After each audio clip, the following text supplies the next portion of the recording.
How to fix Xiaomi Redmi 15 Pro camera crashing.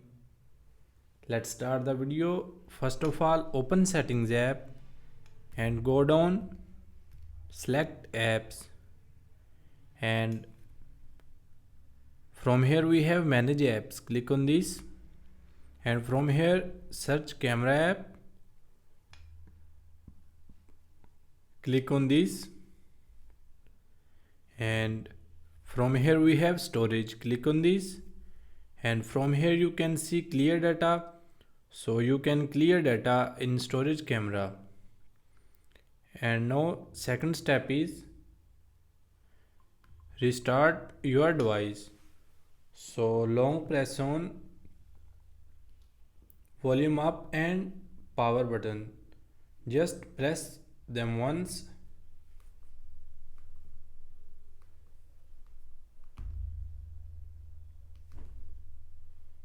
Again, just press them once, and from here simply swipe up to mobile phone will be power off.